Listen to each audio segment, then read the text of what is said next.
Et si une marque pouvait reconnecter toute une génération à ses racines. Donc moi c'est Evans, le projet ça va être créer une marque de A à Z en documentant le tout sur YouTube. Je veux réussir à créer une marque qui célèbre en fait la diaspora autour du monde. Et cette partie de la diaspora là qui casse un peu les codes, le trauma générationnel, les habitudes de vie, de lifestyle, de consommation, tout ça, genre juste une mentalité de la diaspora ou les enfants d'immigrés qui veulent un petit peu casser les codes dans leur manière de vivre. Donc bon, c'est pas encore super clair comment c'est dit, mais justement d'où le processus qu'on va suivre avec ces vidéos de créer un petit peu le mood board ensemble. C'est quoi le mood de la marque, c'est quoi la personnalité de la marque, c'est quoi les couleurs, c'est quoi l'identité en fait. C'est comme si on devait créer, façonner une personne, un avatar cible pour que le tout devienne plus clair et puis qu'on puisse voir au final si ça fait du sens ou pas, tout ça. Donc là on va commencer par le mood board. Le mood board en fait il avait déjà été créé à la base,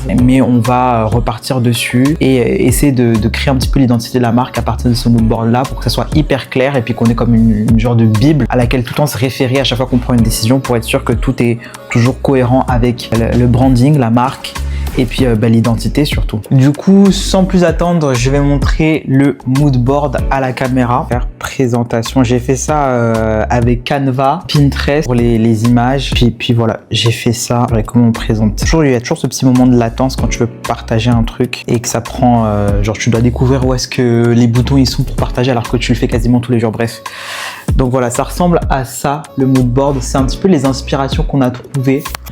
Et que pour nous qui représente la marque. Quand je dis nous, c'est ma copine et moi parce qu'on va lancer ça à deux. On a ici le nom de la marque, Disobedient, ça veut dire désobéissant. Et ce nom-là, c'est pas moi qui l'ai trouvé, c'est ma copine et je trouve qu'il résonne bien en fait avec l'idée qu'on a eue tous les deux.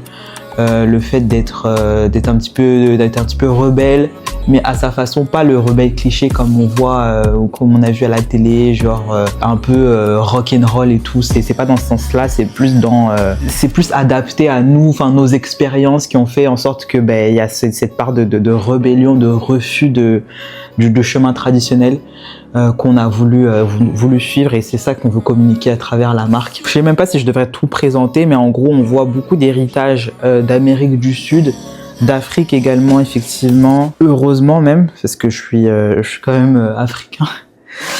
Il y a la musique qui est grave présente, c'est surtout pour moi parce que la musique je trouve que ça représente une grande partie dans ma vie. La danse est super important. En fait, c'est un petit peu notre héritage culturel qu'on veut transmettre à travers cette marque-là. Et il y a des grosses influences streetwear. Je pense que quand tu vois comme ça se voit.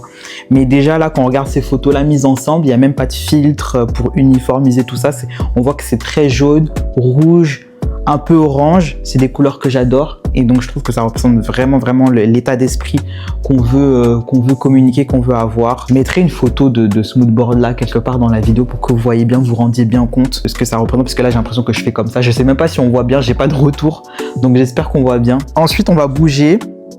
Voilà, le logo, les couleurs, bref, ça c'était un petit peu... On essaie de trouver un petit peu les couleurs. Ensuite, on arrive à la mission. Donc, la mission, c'est un peu plus compliqué parce qu'on avait déjà établi un truc avec ma copine. On avait fait ce document-là, ça doit faire un mois maintenant, plus d'un mois. On avait mis, parce que c'est en anglais, on avait mis en gros empower. Donc, ça veut dire quoi empower déjà en français? En gros, renforcer, donc en gros, encourager les personnes à rejeter la conformité, le fait de se conformer, épouser, embrasser leur authenticité, tout en ayant une inspiration du Sud à la base. Mais en fait, je me rends compte que ça n'a pas forcément de sens. Je pense que la vraie mission, et puis j'ai demandé à ChatGPT aussi d'un peu élaborer tout ça, de nous aider à élaborer tout ça pour y voir plus clair. Et qu'est-ce qui m'avait sorti? On peut aller voir tout de suite là. Qu'est-ce qui m'avait sorti comme mission? Je pense que c'est dans mes notes aussi. En fait, j'ai plus trouvé là où j'avais écrit la mission, donc je vais redemander à ChatGPT. De toute façon, avec la mémoire qu'ils ont, tout ce qu'ils ont emmagasiné sur ce projet-là, je suis sûr qu'il est capable de me ressortir. Mais en gros, c'est là il te dit donner une voix à la diaspora du Sud avec un grand S, donc que ce soit Afrique ou Amérique du Sud, à travers surtout Afrique et Amérique du Sud pour nous, parce que ça nous représente. Mais il dit donner une voix à la diaspora du Sud à travers un streetwear rebelle et engagé. Je me reconnais dans donner une voix à la diaspora du Sud avec un grand S. À travers un streetwear rebelle et engagé, je me retrouve dans rebelle, engagé. Streetwear, pas que ça. Bah, ça commence du streetwear, mais c'est plus, je l'imagine plus gros que ça. Mais tu sais, il dit 3 piliers de la mission, célébrer l'héritage culturel. Ouais, là franchement, il a bien saisi le truc. Mettre en avant nos racines sans compromis à travers le design, les messages et les inspirations. Ouais, totalement d'accord.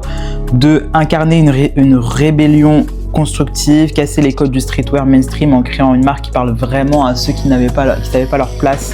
Il me propose Disobedient, la marque incarne la rébellion culturelle de la diaspora. Donc c'est une identité nouvelle née du mélange entre les racines et nos terres d'adoption.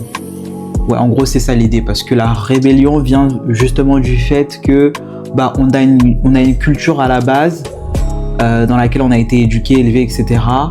Que même si t'es né dans un autre pays, par exemple la France, mais t'as la culture aussi du pays dans lequel t'es né ou dans lequel t'es arrivé à un jeune âge, tu vois.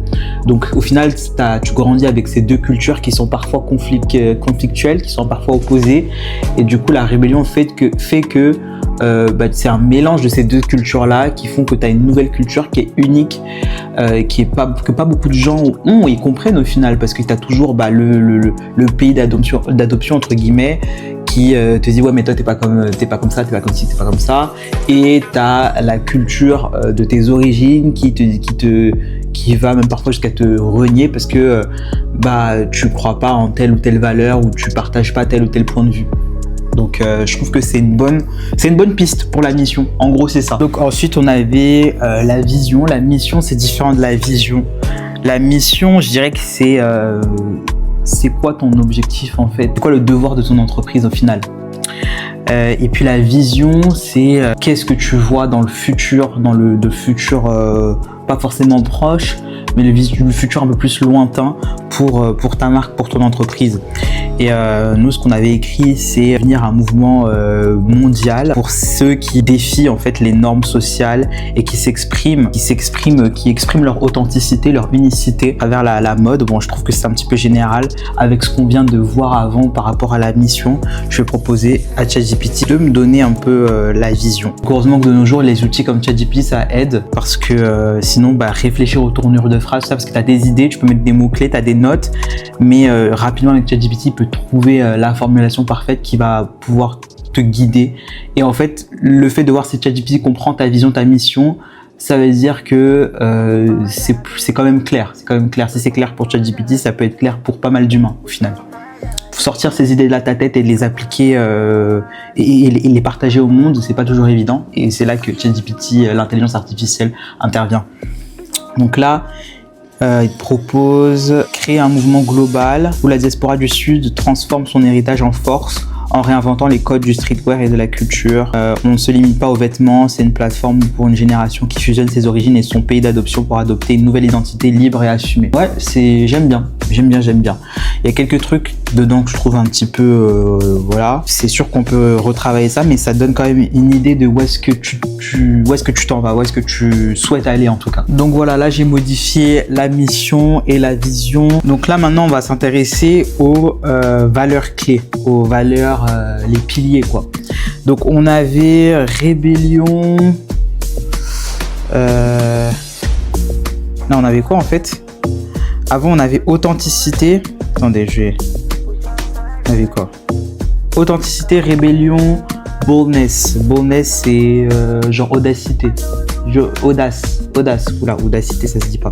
Franchement ça fait grave général et en plus un peu cliché. Donc on veut vraiment s'approcher un maximum de la vision qu'on a et de la mission qu'on a. On veut qu'en fait la mission et la vision soient résumées en 3 valeurs clés, 3 valeurs piliers. Donc avec ChatGPT, j'ai cherché tout à l'heure, bon ça a coupé la caméra donc vous n'avez pas vu le procédé de ma recherche, mais en gros ça m'a donné, j'ai pris les 3 meilleurs, les 3 qui représentaient le plus ce que je voulais dire. Et il y avait rébellion culturelle. Donc le fait comment dire ça en français, de fusionner les origines et les pays d'adoption pour créer une nouvelle identité. Ça, je trouve que c'est vraiment ça.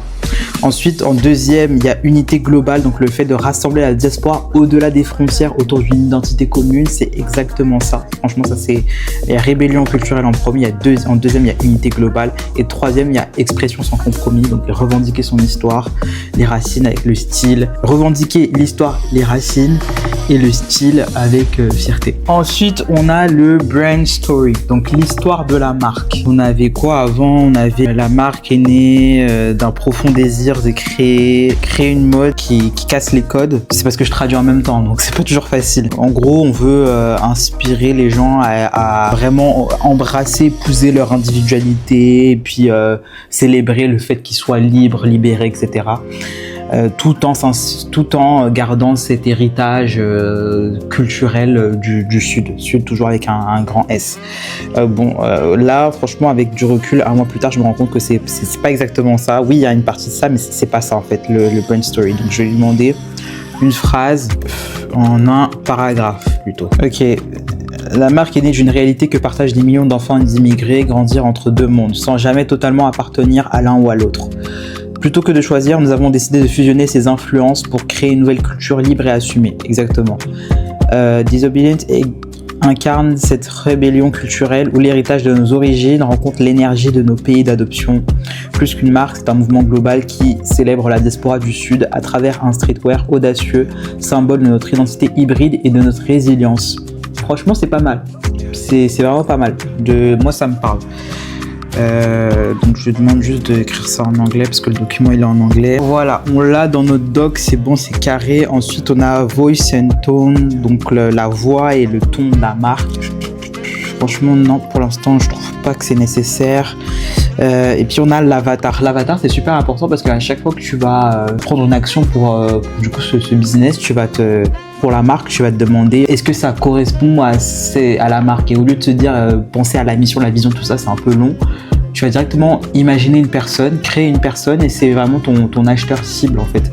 Tu crées la marque pour lui, et il faut s'assurer que cette personne là soit pas trop non plus trop niche, donc tu veux pas que cette personne-là, ça soit une seule personne dans le monde. Faut que, par exemple, si l'avatar il s'appelle, je sais pas, Pablo, faut que Pablo il y en ait plein dans le monde, pas juste un Pablo qui habite je sais pas où en Amérique latine par exemple. Donc là on va faire l'avatar. Je vais dire à ChatGPT propose-moi un avatar cible. On va voir ce qu'il dit. Est-ce qu'il y a besoin de le rediriger ou pas? S'il a bien compris la mission, la vision, tout ça, normalement, si on a été assez clair, il devrait sortir d'un coup, d'une traite, là, un bon avatar. Ok, du coup, on a le premier avatar. Franchement, j'aime bien. On va lire ensemble pour voir si ça suit en fait tout ce qu'on a fait. Donc déjà, le nom, Amara. Ok, jeune femme de 24 ans. J'aime bien l'âge. Je trouve que c'est 24 ans, c'est mon âge. C'est un âge où t'es jeune, donc t'es très intéressé par la mode, tout ça. Tu commences à avoir des moyens pour te procurer des pièces de qualité et pour vraiment acheter avec intention. T'as cette réflexion quand tu fais des achats. Voilà, donc vas-y, on y va. Amara, 24 ans, femme d'origine africaine, donc ouais voilà, elle est membre de la diaspora, elle vit en Europe, que ce soit à Paris, Londres ou Barcelone. Voilà, elle est étudiante en communication, entrepreneur en herbe ou / freelance dans le secteur créatif, mode, graphisme, musique. Ouais, franchement, côté artistique, c'est bien. Style de vie. A grandi dans un environnement multiculturel entre la culture de ses parents et celle du pays d'adoption, ok. Actif sur les réseaux sociaux, s'intéresse à la culture street et la mode alternative et aux mouvements sociaux, oui. Passionnée par l'art, la musique urbaine, ouais, les nouvelles tendances, elle s'inspire de la culture des grandes villes, ok. Elle cherche des marques qui lui parlent, partage ses valeurs de rébellion d'expression sans compromis, oui. Comportement d'achat, préfère acheter auprès des marques qui véhiculent des messages forts, comme l'autonomie, l'identité, la diversité, ouais. Elle recherche des vêtements qui racontent une histoire, oui. Privilégie l'achat de produits éthiques et durables, ouais, ok. Objectif et aspiration. Professionnellement, elle aspire à lancer sa propre marque de mode un jour, ok. Personnellement, elle veut vivre de manière authentique, avec un pied dans sa culture d'origine et un autre dans la culture mondiale, en défendant les valeurs de justice sociale et de créativité, ok. Problèmes et frustrations se sont souvent sous-représentés dans les grandes marques de mode et qui ne prennent pas en compte l'identité hybride des enfants d'immigrés. Exactement. Frustré par le manque de marques streetwear qui célèbrent l'héritage culturel tout en étant modernes et audacieuses. Parce que ouais, c'est vrai qu'il y a beaucoup de marques qui célèbrent l'héritage culturel, mais parfois j'ai l'impression que ça parle pas tellement aux jeunes, et souvent c'est une partie de la diaspora, donc ça veut dire plus, ça va être par exemple des marques plus africaines, qui célèbrent l'héritage africain. Du coup il y a une inspiration très africaine dans les designs, tout ça, mais moi ce que j'imagine pour la marque c'est un truc un peu plus global, quoi, pas forcément qu'africain. Déjà ma copine Amérique du Sud, mais ça peut être tout, ça peut être aussi arabe, ça peut être tout en fait au final.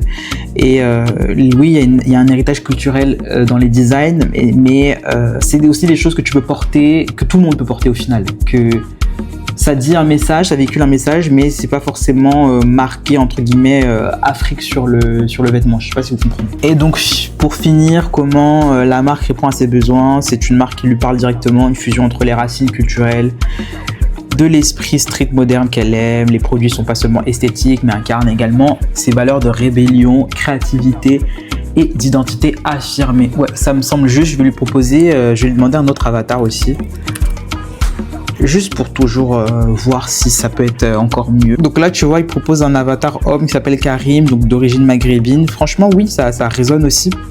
Statut, créatif indépendant, DJ, designer graphique en freelance, ok. Il a grandi dans une ville cosmopolite, ok. Passionné de musique, j'adore. Voilà, issu des créateurs et des entrepreneurs issus de la diaspora, ouais. Il a un côté un peu underground, tout ça, qu'il exprime à travers son style vestimentaire. Il aime le streetwear, il privilégie les marques indépendantes avec un vrai storytelling. Ok. Qu'est-ce qu'il y a de pertinent dedans? Enfin, de plus pertinent que ce qu'on vient de lire. Il se reconnaît pas dans les grandes marques, il s'approprie la culture sans la comprendre, ouais. Il trouve que le streetwear manque d'authenticité et recherche des vêtements qui racontent une vraie histoire. Ouais, franchement, oui. Oui, je pense que je vais mettre les deux. Il y a un avatar masculin, un avatar féminin. Je pense que c'est bien de voir à peu près à quoi les filles peuvent penser versus à quoi les hommes peuvent penser quand ils consomment, qu'est-ce qui peut les toucher. Bon, après ça reste très général, hein. La description de la femme ça peut s'appliquer à l'homme et vice versa, mais c'est bien d'avoir deux versions, je trouve. En fait je me dis que vaut mieux avoir un avatar d'origine africaine et un avatar d'origine d'Amérique du Sud, comme ça il n'y a pas de jaloux avec ma copine, et puis comme ça on voit, il y a des mots-clés qui ressortent pour chaque culture, et comme ça on garde ça en tête. Donc par exemple là j'ai fait, on va dire, il s'appelle Diego, grave cliché le truc mais bref, Diego, 25 ans, d'origine colombienne. Ah, très bien.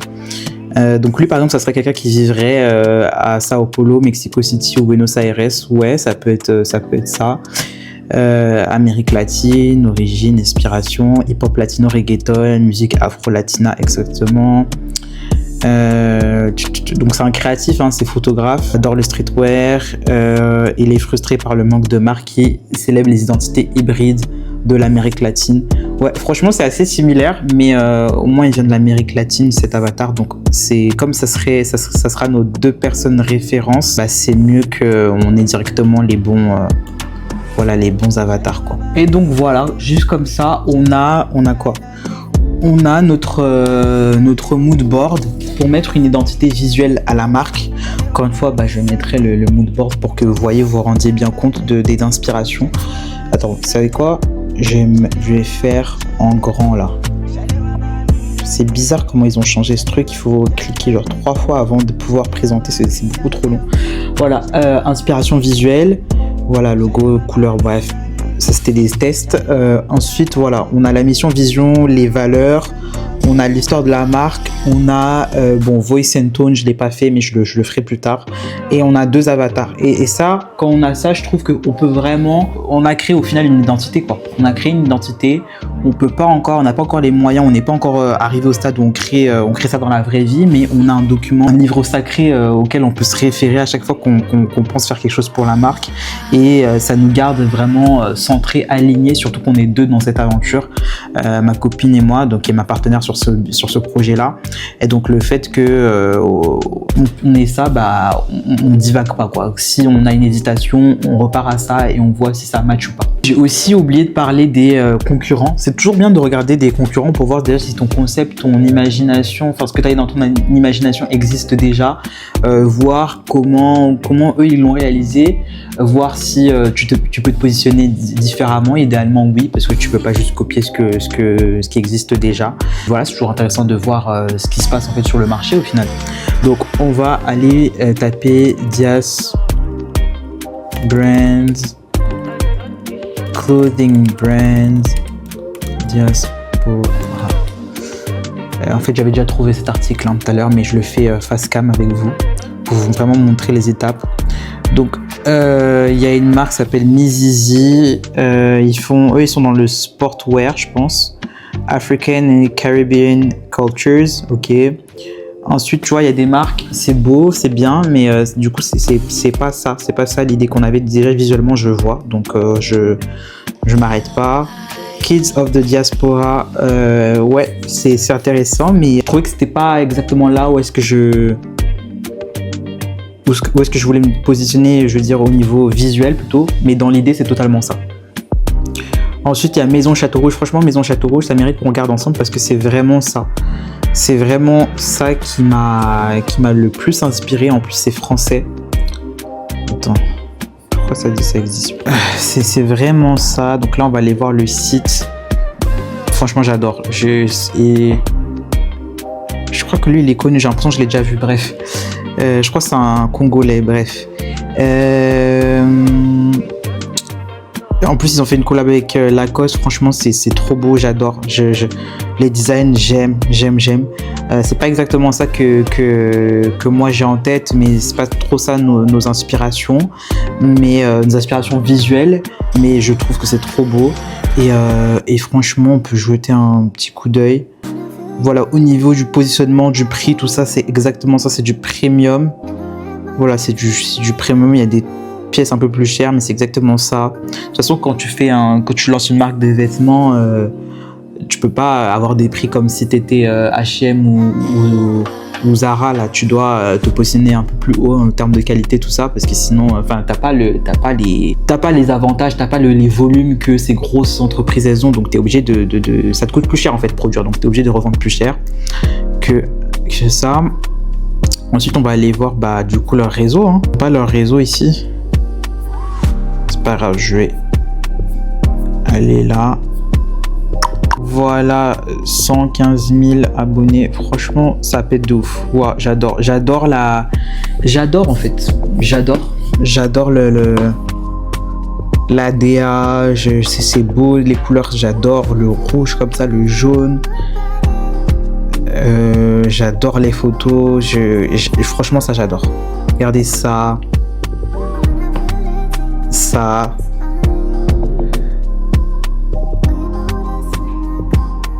C'est trop bien. Collaboration avec Air Jordan. Franchement.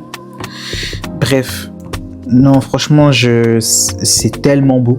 C'est exactement ça. C'est exactement ça la vision. Je sens une influence ouest africaine qui est quand même proéminente. Ouais. Voilà, ils font des trucs pour la CAN, voilà, pour le foot. Il y a vraiment une culture. Et puis ça, c'est vraiment... En fait, ce que j'aime bien d'eux, c'est qu'ils se sont vraiment positionnés sur un pays en particulier. Ils parlent aux enfants d'immigrés, à la diaspora africaine en France. Donc je trouve que c'est un très très bon positionnement parce que il y a toute une culture en fait là-bas qui est vraiment grande. Je trouve que ça parle totalement à ces personnes-là. Je trouve que c'est trop bien. Voilà, je trouve que franchement c'est trop bien et ça me rassure de voir qu'il y a de la concurrence. Et voilà, c'est une bonne chose. Quand on voit qu'il y a de la concurrence dans un truc que tu veux faire, c'est-à-dire qu'il y a quelque chose à faire dedans. Si tu vois qu'il y a vraiment personne dans ton marché, t'as pas de concurrent, on va dire plus direct. Mais c'est pas ma concurrence directe là parce que n'existe même pas encore. Mais c'est bien de voir qu'il y a déjà déjà des gens qui ont testé, qui ont défriché un petit peu le marché. Non, franchement, ça me rassure et je vais totalement m'abonner. Ça m'inspire vraiment. Vraiment rien à dire, c'est trop beau. Je disais en plus qu'il y avait une inspiration plus Afrique de l'Ouest, mais maintenant il y a Algérie, ils ont fait RDC et tout. Wow, mais j'adore. Franchement, collaboration avec Monoprix, trop bien. Donc voilà, c'est super intéressant parce que Maison Château Rouge, c'est ceux qui m'inspirent le plus, qui se rapprochent le plus de la vision qu'on a. Après, c'est sûr que voilà, là, ça, c'est le positionnement, le marché cible, c'est la France, ça parle principalement, du coup, aux personnes françaises. Nous, on veut, peut-être que c'est une erreur, je sais pas, mais on veut pas se positionner sur un pays en particulier parce que même nous, personnellement, on veut pas se positionner sur un pays en particulier. On pense que la diaspora, c'est pas on pense, c'est clair, la diaspora, c'est partout et on a vraiment deux cultures qui nous inspirent le plus parce que c'est nos cultures. On a l'Afrique noire et l'Amérique du Sud, donc héritage latino. Donc voilà, c'est tout pour la première vidéo sur la création de cette marque. J'espère que ça vous a aidé et puis voilà, je trouve que c'est des piliers super importants à avoir avant de démarrer pour juste que ça soit plus clair. Quand tout est écrit, tout est plus clair, t'as moins de charge mentale à réfléchir à chaque fois, mais est-ce que ça fait du sens donc voilà, j'ai trouvé l'exercice vraiment cool. Et puis même moi, ça m'a aidé de le faire en vidéo, donc n'hésitez pas si vous avez des commentaires, des questions, des suggestions, on est toujours preneurs. Et puis on se voit la prochaine fois pour la prochaine étape. Prochaine étape, ça va être quoi? La prochaine étape, ça va être franchement se mettre au charbon, designer. J'avais déjà fait quelques designs, mais j'ai un énorme syndrome de l'imposteur parce qu'en même temps, ma copine, c'est elle qui veut designer, parce que c'est son rêve et elle a vraiment un très gros talent dans ça, un très gros potentiel. Donc en fait, il faudrait que je lui soumette un petit peu des inspirations pour l'inspirer et on va commencer à faire petit à petit des designs, voir si on peut faire quelque chose assez rapidement entre guillemets, genre pour l'été, peut-être l'automne. De toute façon, c'est ça le plan, lancer d'ici la fin de l'année. Moi, je suis quelqu'un de assez impatient, donc quand je veux faire un truc, quand je veux me lancer dans un projet, surtout quand c'est l'entrepreneuriat, je veux tout faire tout de suite. Je suis capable de me concentrer sur ça pendant une semaine et manger, boire que ça. Mais il y a quand même, faut quand même réfléchir. On est quand même deux dans le projet. Faut respecter aussi ton partenaire. Faut réfléchir à deux. Faut prendre des décisions à deux. Donc voilà.